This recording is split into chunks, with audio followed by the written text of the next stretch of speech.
Good afternoon, everyone, and welcome to the 13th annual My Arizona Lecture, a series hosted by the University of Arizona School of Geography, Development, and Environment, and this year, as often is the case, co-hosted by the Southwest Center. We're really thrilled that you're able to join us on this lovely and somewhat warm late October afternoon, and we thank you so much for your time. And I have to say, my apologies for the mix up with the time zone on the flyer earlier for those of you who were affected by that. I think Matthew might have been a little surprised to learn his talk was not at 4:30. sorry about taking an hour away from you today. And you know, as we all know, Arizona is exceptional, although sometimes it's easy to forget. So I think today's talk is very apropos of that very concept. So my name is Jeff Bannister. I'm the director of the Southwest Center, and I'm an associate research professor in the School of Geography. And assisting me today is going to be Carlos Quintero, the person who put together the logistics for this. And Carlos is the Southwest Center's outreach and community engagement guru. So many thanks for your efforts here, Carlos. So we all very much appreciate them. So people are often surprised to learn that geography is not just something taught in grade school, or that it's not the same as geology, but that it's actually an incredible rainbow world of an academic discipline. And professors and students in the School of Geography here at University of Arizona, School of Geography, Development, and Environment, that is, investigate a really huge array of topics from the study of tree rings and ancient and not so ancient climate systems to the geographies of food, from the convergence of politics and ecologies to explorations of census taking and voting demographics, school and community gardens and agriculture, and pretty much everything in between. The school offers undergraduate majors in cultural geography, urban and regional development, food studies, environmental studies, and we have graduate masters and PhD programs in geography as well. And it gives me huge pride to be associated with people who are doing such important work in the world. And then a couple of additional items as we get moving here. First, I want to acknowledge that the University of Arizona occupies the ancestral lands of the Tohono O'odham Nation and the lands of the Pascua Yaqui tribe.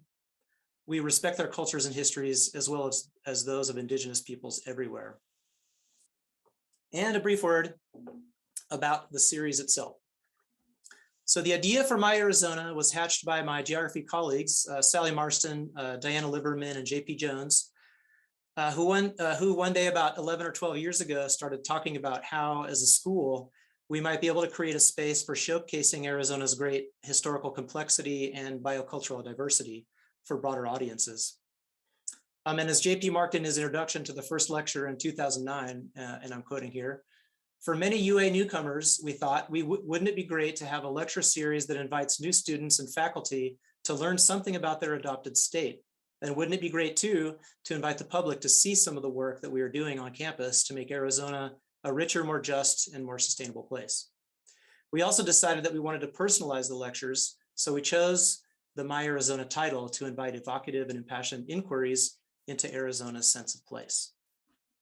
So that first lecture in 2009 was given by Dr. Julio Betancourt. Julio is now a lead scientist, among other things, a paleoclimatologist with US Geological Survey. And then since that time, we've had a huge number of illustrious My Arizona speakers. Maribel Alvarez in 2011, my colleague in the Southwest Center. Corky Poster, Allison Deming, Chris Impey, Laura Lopez Hoffman, Thomas Sheridan, also my colleague in the Southwest Center, Ellen McMahon, David Yetman, also in the center, Barbara Atwood, Rebecca Sosi, Scott Warren, and of course this year, we are honored to have Dr. Matthew Sakiestewa Gilbert, who is the professor and head of the University of Arizona Department of American Indian Studies and an enrolled member of the Hopi tribe who hails from the village of Upper Moenkopi. Matthew researches and teaches on the history of the American West, focusing in particular on American Indian education and the history of Indian boarding schools. He has also researched the topic of American Indians and sport and has published numerous articles, books, and edited volumes on Hopi history. His book titles include Education Beyond the Mesas, Hopi Students at the Sherman Institute, 1902 to 1929, published by University of Oklahoma Press. Hopi Runners, Crossing the Terrain Between Indian and American, published in 2010 by the University of Nebraska Press. And he has a new book project called Modern Encounters of the Hopi Past, an analysis of, and I quote here, the ways Hopi people operated within and beyond their ancestral lands, including their participation in the US military, American film industry, various music ensembles, and in higher education. Sounds fascinating, and I can't wait to read that book. So Matthew, we are truly grateful for your talk, and why don't you take it away? Thank you so much. Yeah, thank you so much, Dr. Bannister, for that gracious and kind introduction, and a big thank you to the committee. I know that there was a committee that organized this event, and I also want to welcome and thank everyone for being here. Carlos, thank you for thank you for taking care of the PowerPoint for me today. I know that this is a busy time of the semester, and that we've got a lot on our plate. We've got grading, we've got projects whose deadlines were today, and I know that this is a busy time of the semester, and yet you are here, and I want to thank you all for that. When Dr. Bannister invited me in August to be this year's My Arizona Lecture Series speaker, I was, of course, thrilled and honored by the invitation, and still am. As an enrolled member of the Hopi tribe, as Dr. Bannister said, from the northeastern part of the state, the idea of my Arizona is certainly meaningful to me, and my connection to the larger Hopi community is what grounds me in my talk this afternoon. At the time of Dr. Bannister's invitation, I had just sent an email of concern to two campus administrators, namely Levi Esquera, who is our relatively new Senior Vice President for Native American Advancement and Tribal Engagement. Mr. Esquera is Chemehuevi, and he came to the university. I think this is now his second year here. And also Karen Francis Begay. I had sent this email of concern to Karen Francis Begay, and some of you know Karen. She's been here for a number of years, and she currently serves as the Assistant Vice Provost for Native American Initiatives. I sent this letter to them regarding UA President Robert Robbins' COVID policies and how these policies related to American Indians at the University of Arizona. And so using this letter as the basis of my talk, I will now quote this. I will reference this letter at length. And then after that, I'm going to provide historical comments along with contemporary examples as a follow-up. Dear Levi and Karen, I hope that this email finds you well. I write to express concern and inquire about whether campus administration is respecting and taking into consideration the differing opinions held by Native people at UA regarding the COVID vaccine and mask mandates. I'm especially concerned that President Robbins and UA officials will require Native people on campus to take the COVID vaccine, which may go against their religious or cultural beliefs and may go against the counsel of their elders and healers in their communities. For the past several months, campus administration has approached the COVID situation from a Western scientific perspective, understandably so.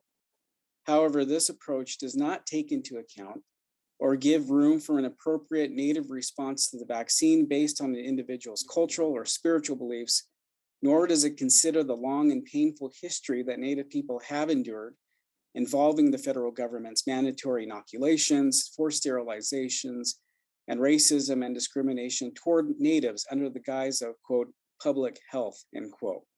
It goes without saying then that many Indian people have not forgotten about this past and still do not trust the federal government, the CDC, a federal government agency, or believe that the government has their best interests in mind. What then do we say to Native students, faculty, and staff on campus who bring these concerns to our attention? Do we tell them that their past and the opinions of their elders do not matter? Do we tell them that the counsel and practices of their medicine people are backwards and not based on science? Do we tell them that the ancient ways of their people have no place in modern society? Perhaps instead, we should simply tell them that the great white father in Washington insists that they get the vaccine and mask up, for he knows what is best for them. Are we as Indian people no longer disturbed by such paternalism? Have we lost the will to push back for fear of being censored or canceled? It is, after all, the America we now live in. And we would be amiss to think that this form of paternalism does not exist at UA. It certainly does. For example, during the most recent COVID briefing earlier this week, two older white men, medical doctors by profession, occupying the most powerful positions on campus, told each of us, get vaccinated, mask up. And if it was up to me, President Robbins, I would mandate the COVID vaccine for every student, faculty, and staff. Again, the message to Indian and other people of color is clear. We know what is best for you, obey us.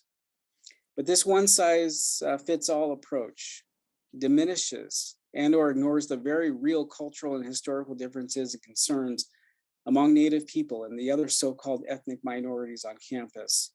And it undermines our agency as people from Indigenous and other marginalized communities. Not long after Monday's COVID briefing, President Robbins and UA officials changed the campus policy on masks, mandating that everyone wear a mask indoors if they are not able to also social distance. As you know, some question whether this was legal or enforceable. Time will tell. Regardless, it would be good for President Robbins and other campus officials to take a step back and see the irony in their response, which appears to be this. Well, we have chosen to disobey state law, if that is indeed true. We nevertheless expect you to obey our laws. Know that while I have concerns regarding President Robbins' COVID response, I have the utmost respect for him and acknowledge the tremendous responsibility and challenge that he has to lead UA through this situation. We are indeed very fortunate at UA to have a medical doctor at the helm, especially now. 2 years ago, I came to UA to build bridges and not tear them down. And I came willing and able to assist campus administration to make UA a better place for Native people. But I am head of a small department with no power or real influence on campus. You, however, have the ear of the president and provost. You have a seat at the table, and you have an opportunity here to support and be a voice and advocate for all Native people as we enter a new semester and era of COVID. Thank you for all that you do on behalf of the Indian community at UA. I'm honored to call you my colleagues and friends. All best, Matt.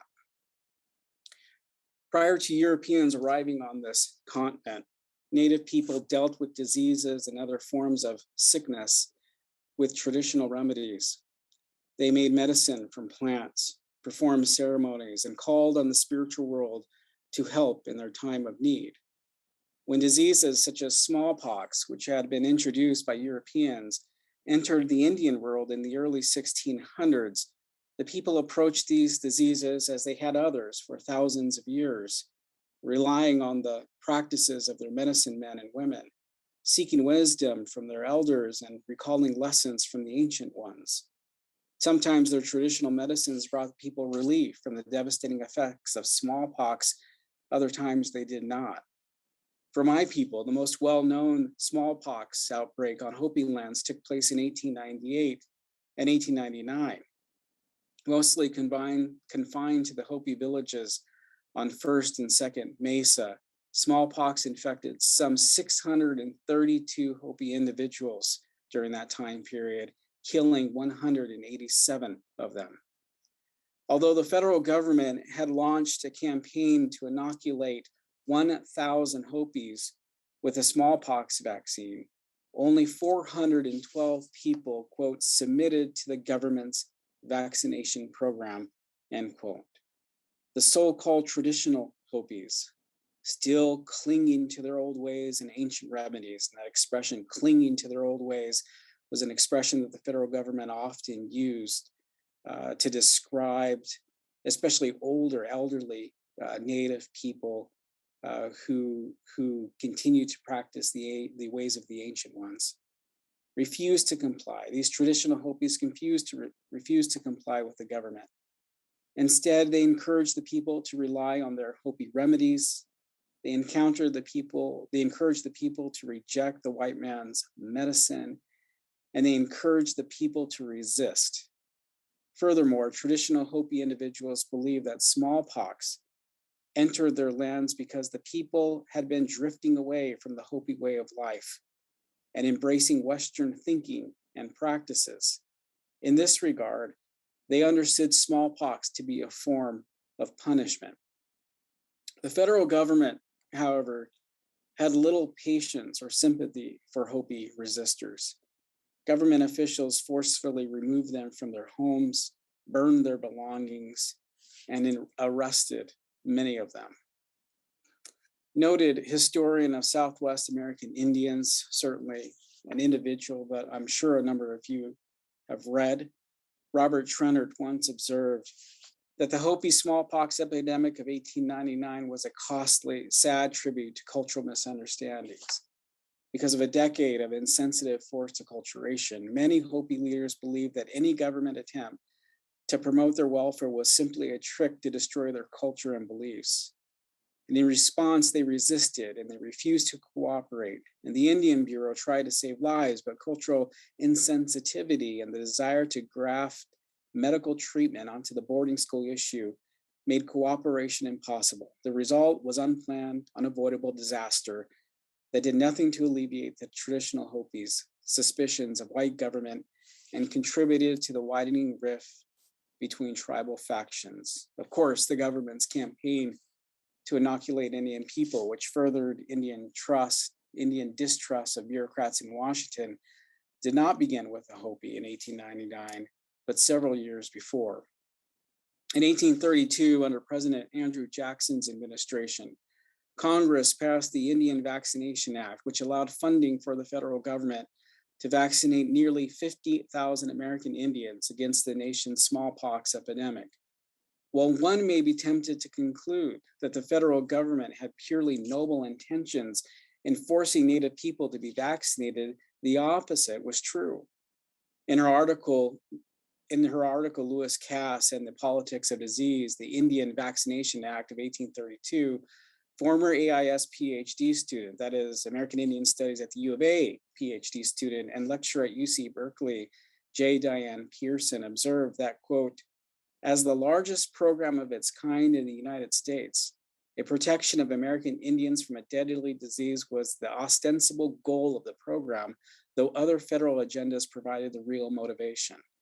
There was no input from American Indians during the conception, design, and implementations of this program, and vaccinations were used to enable Indian removal, to permit relocation of Native Americans to reservation, to consolidate and compact reservation communities, to expedite westward expansion of the United States, and to protect Indian nations viewed as friendly or economically important to the United States, end quote.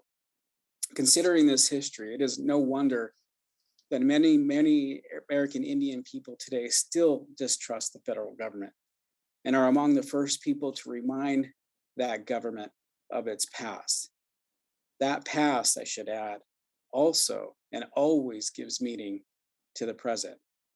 Less than a year ago, in November 2020, shortly after Pfizer announced positive results following its COVID-19 vaccine trial test, Dr. Anthony Fauci exclaimed on ABC's Good Morning America, quote, if you think of it metaphorically, the Calvary is coming here.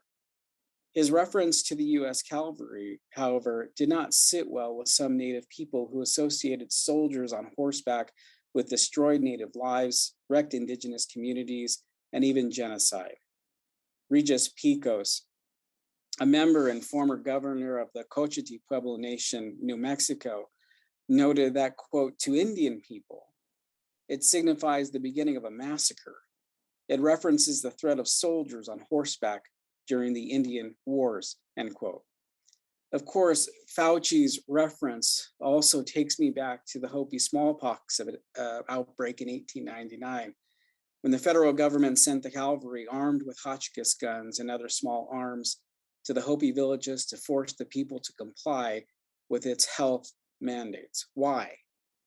Because the federal government was convinced that it knew what was best for the Hopi and for other Indian people, and therefore believed it had good reason and the moral high ground to create and enforce its orders.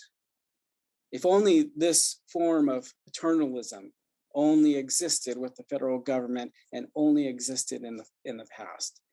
But it too is alive and well in our society and at the University of Arizona. For several months, campus administrators have hosted weekly online briefings to update the UA community on their COVID mitigation efforts. Week after week, the message from President Robbins and Dr. Richard Carmona, a former Surgeon General and Washington bureaucrat, the message to campus is the same: mask up, social distance, and get vaccinated. The briefings, while sometimes informative, reek of white privilege and paternalism.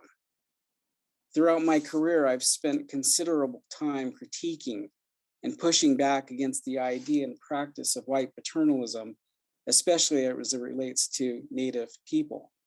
Oftentimes, in my courses at UA and elsewhere, I have lectured to my students on the racist attitudes of and the overt paternalism demonstrated by former US presidents, including President Andrew Jackson.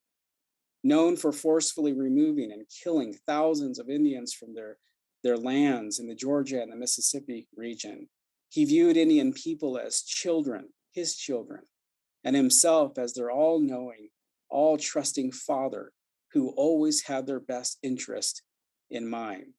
Take, for example, his letter to the Cherokee tribe of Indians east of the Mississippi, which he penned in 1835, wherein he tells the Cherokee people that they have to leave their homelands in Georgia and move west. Quote, "Listen to me, therefore, as your fathers have listened, while I communicate to my sentiments on the critical state of your affairs. I have no motive, my friends, to deceive you. I am sincerely desirous to promote your welfare. Listen to me. Therefore, while I tell you that you cannot remain where you now are, you have but one remedy within your reach, and that is to remove to the west and join your countrymen who are already established there. And the sooner you do this, the sooner you will commence your career of improvement and prosperity." Well, the president certainly has a lot of disturbing things to say in his letter, and I've only quoted a portion of it to you here. We should be careful not to overlook this important point in the letter. The president's one remedy for the Cherokee people was for them to obey. Years later, when government officials forced the great-grandchildren of these Cherokees to attend one of 25 federal off-reservation Indian boarding schools throughout the United States, the practice of paternalism continued. The federal government had created these institutions to assimilate Indian people into American society, oftentimes forcing Indian youth to attend these schools. Government officials, including school superintendents, constructed these schools to operate similar to military forts and urged their Indian pupils to first think of themselves as individuals, future US citizens, and not so much as members of a tribal nation. In this regard, they encouraged Indian youth to no longer listen to their parents or rely on their culture or ceremonies to solve problems, including famines, droughts, and diseases. Instead, they wanted Indian youth to believe that the federal government, personified in school officials, including matrons and teachers, had the answers to their problems and knew what was best for them. Well, this history is rich, and I certainly have not done it justice here. I do want to move on and offer final comments about the president before ending my talk. At the University of Arizona, I am fortunate this semester to be teaching a graduate course in American Indian Studies on teaching college methods.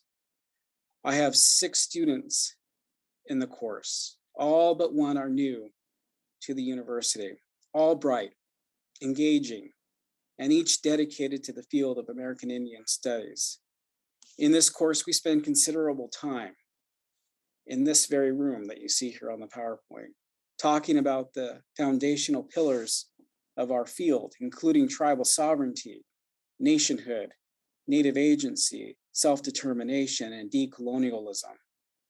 And they can attest that week after week, I also encourage them to be critical thinkers. And I remind them that each of us, regardless if we are a student, faculty, or staff, are fortunate and yes, privileged to be studying and working at the University of Arizona. Your critical thinking should not stop. I often tell my students, regardless of the crisis, for this is the work that we do as scholars. Earlier this semester, during one of his COVID-19 weekly updates, President Robbins once again encouraged everyone occupying space inside a campus building to social distance and wear a mask. Even admitting that the COVID-19 virus does not normally spread outdoors, he still encouraged everyone to wear a mask, noting that wearing a mask outdoors would help condition people to mask wearing and would protect our faces from harmful rays of the sun. If wearing a mask is not about preventing the spread of the virus, then what is it about? For some Indigenous people, these masks are no longer about health, but have become symbols of colonization. By colonization, I refer to when an outside force, usually a government, takes over, imposes laws, takes people's land, dignity, agency, all meant to make everyone the same, to think the same, have the same language, practice the same religion, a new society structured on colonial norms, the subjection of one people to another. For some Native people, masks are symbols of colonialism as they represent outside forces, i.e. the US government, county boards, governors, coming into our spaces, schools, classrooms, church buildings, parks, etc., telling us what we can and what we cannot do, attempting to take away our dignity and agency and wanting us to conform. And let's not forget that the goal of colonialism has always been to dominate. The goal of colonialism has always been to dominate. In the upcoming weeks and months, campus administration at the University of Arizona will process hundreds, perhaps even thousands of COVID-19 vaccine mandate exemption applications. Some they will accept, others they will reject.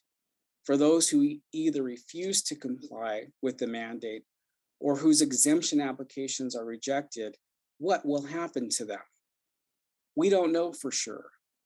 In previous statements and interviews, President Robbins has said that he is waiting on the Biden administration to give him and other campus administrators guidance on what to do with non-compliant employees or those without an approved exemption. Will Robbins and other campus officials require them to undergo weekly COVID-19 testing at their expense, like some of the other universities have started to do? Will they not allow them to teach or work on campus? Will they decrease their salaries?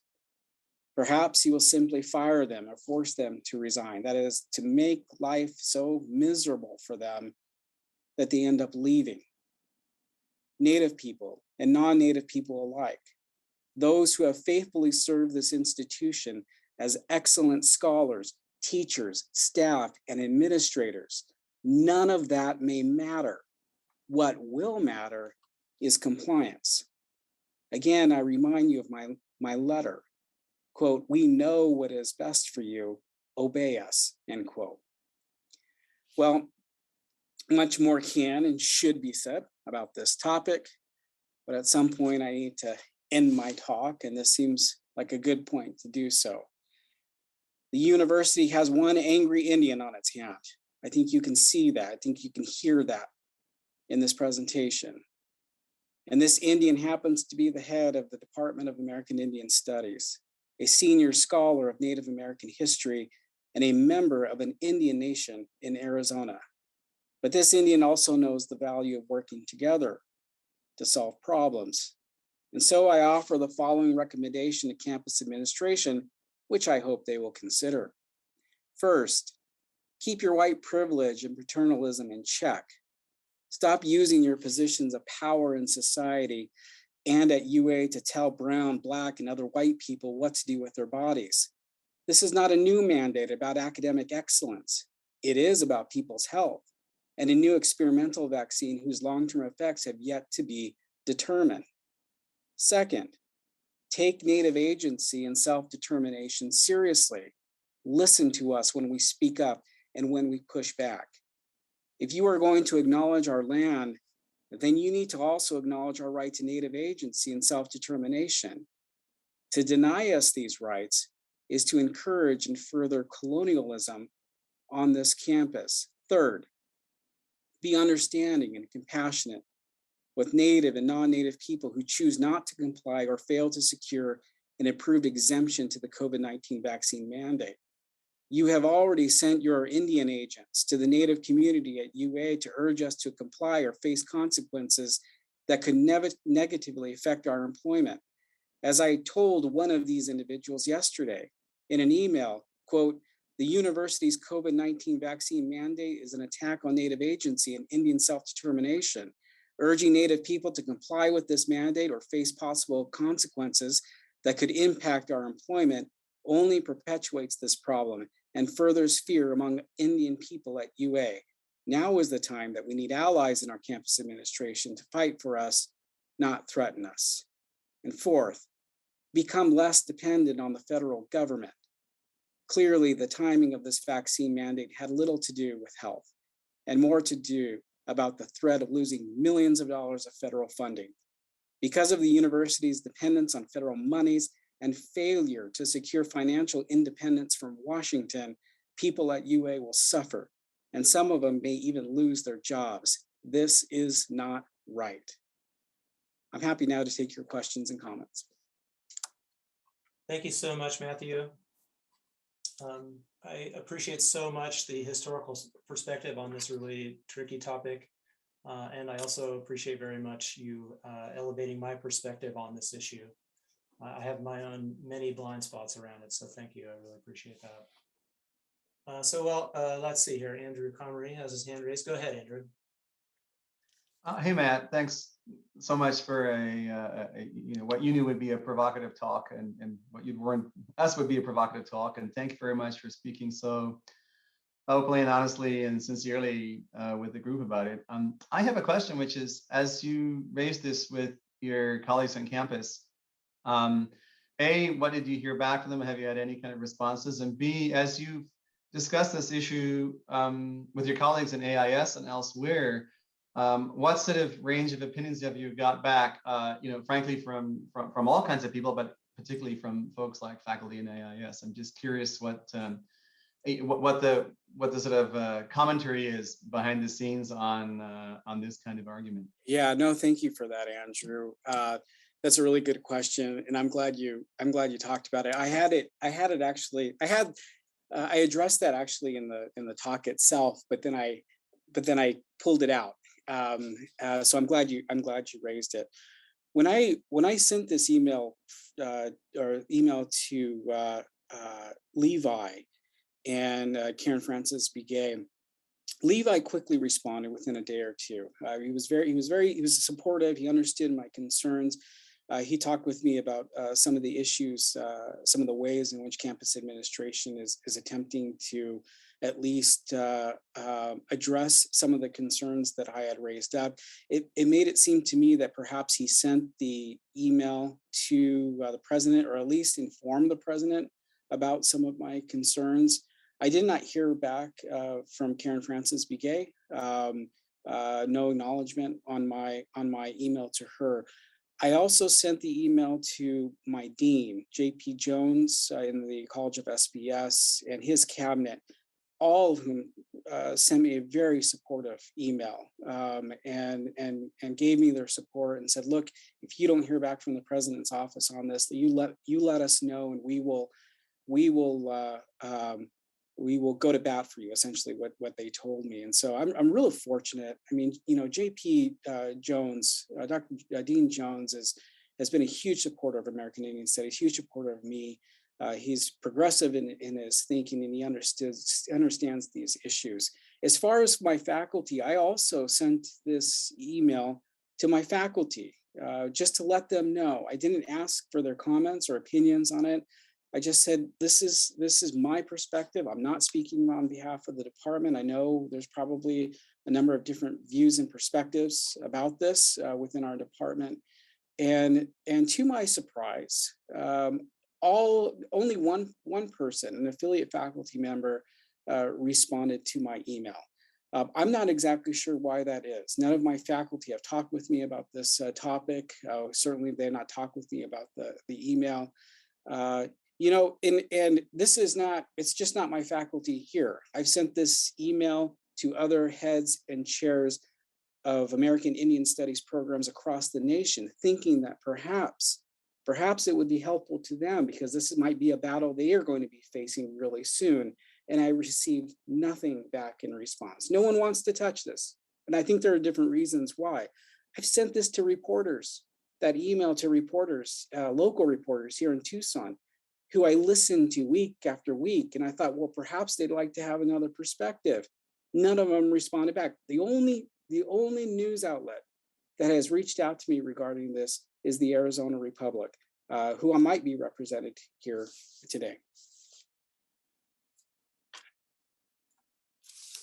Thank you, Andrew. Let's see. I don't see any other hands up or questions in the chat, but I have a question for you, if I may. So how is Hopi tribal government dealing with this tension, or any other tribal governments in the U.S. Southwest or elsewhere that you see? Do you know how they're doing that? How other tribal governments are handling the pandemic? I mean, and in particular, this question, this sort of tension of federal government paternalism versus people's right to individual sovereignty, basically the rights. Right. Yeah, I mean, and that's a good question, and it's a real complicated issue, I think, especially for tribal governments and tribal leaders. I mean, on one hand, they have sovereignty as Indian nations, but they're still under the federal government. They still receive monies from the federal government, and thankfully, I mean, really thankfully, these various different tribes throughout the United States, federal recognized tribes, are receiving federal funding to be able to help the people within their communities. And I've never been against anybody getting the vaccine. I always think that that's a personal decision. That should be a decision that you make either personally or with your physician. And for some Native communities, I look at some of the efforts of the San Carlos Apache tribe right here in the state of Arizona. They've been very good about not only encouraging their people to get vaccinated. I think they wanted to get at least 80 or 90% of their people vaccinated, not mandating it with the people, but also encouraging them also to rely on those traditional ways of medicine and healing. And you see that with other tribes as well. Thank you. Yeah, I can imagine that's obviously part of your talk, but a real historical tension there, because wiping out historical knowledge of medicinal practices is one of the finer edges of colonialism for sure. Right. Yeah. And it looks like Margaret has a question. Hey, Margaret. Hey, Matt. How are you? Good. It's good to see you. Good. There you are. Really fascinating talk. I feel like, as Jeff expressed, that I definitely had blind spots around this as a, dyed-in-the-wool progressive, and in general, someone who favors, more vaccination rather than less, especially since we're back on campus and so on. So this is a very, an enlightening perspective, very much so for me. I'm wondering if you were in the administration or if they actually did respond, if President Robbins calls you into his office and says, okay, so how should we handle this? These, 1,000 or 10,000 or however many exemptions that are requested, what would be a way that those could be dealt with equitably? Or what kinds of, standards do you think ought to be used? Should there be different standards for different communities or different, like what would be the ways you would start unpacking those decisions if they did actually ask you, as they should be, to follow up with you? Yeah, no, thank you for that, Margaret. That's a really great question. I remember when I arrived here at the University of Arizona in 2019, I thought that perhaps one day I would serve some role in campus administration. I I don't know if they'll let me in that office anymore after all this. But certainly, I think in that if indeed the university has its hands behind its back and has to go through with this because of the funding, et cetera, et cetera, et cetera. Although I'm critical of that too, and I think that my last point pushed on that. Certainly, those exemptions need to the net as far as what counts as an exemption needs to be quite wide. I think as it was stated originally. Those exemptions would be both health and religious exemptions. There were two exemptions there.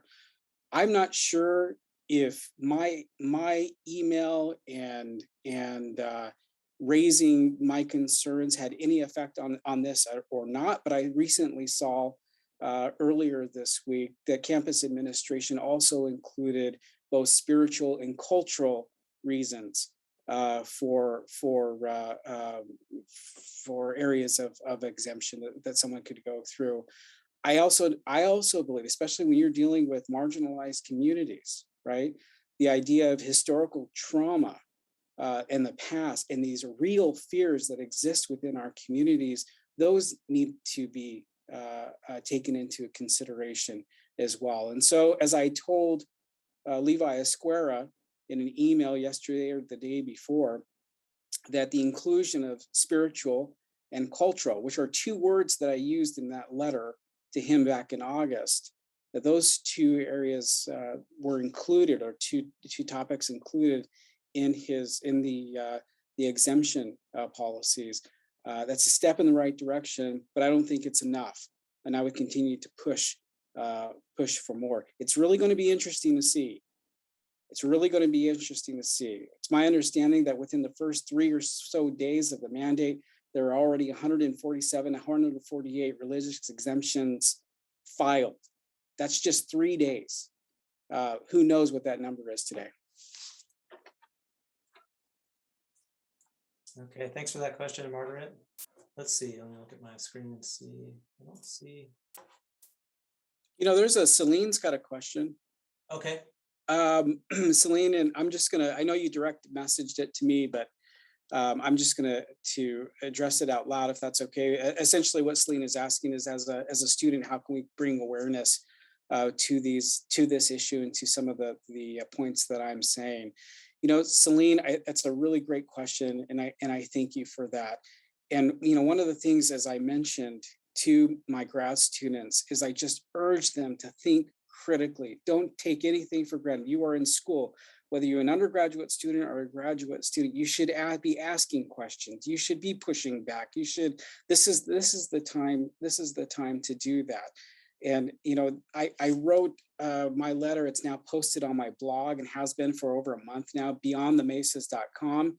If you want to look at that and go to that and at least see it and some of those initial arguments that I made, send that to people, post it on Facebook. It might not last on Facebook for very long. Who knows? It could be taken off. But we just need to be engaged in this kind of work. Great question. Thank you, Celine. Thank you, Matthew. Okay. I don't see any other questions, so maybe we've reached the end of the line today. Matthew, we are so lucky to have you as a colleague in this university. Thank you so much for the work you're doing, all of it, and for educating all of us on this topic and many other things. And your students are lucky to have you. Thank you, Jeff. And thank you, Andrew, for your support. And everyone, you know, Amanda and Carlos. It's, you know, the School of Geography is wonderful and very fortunate to have gotten to know the school a lot better last year as the search for your new director, which I'm very pleased to see is Andrew. So thank you for this opportunity at Southwest Center as well. Yeah, thank you. And as I said, we'll have this available. Carlos is probably going to edit some stuff down, like the 20 minutes of us fooling around trying to get it. And then we'll post it on YouTube for you. That sounds great. All right. For All everybody. right. Thank you. All right.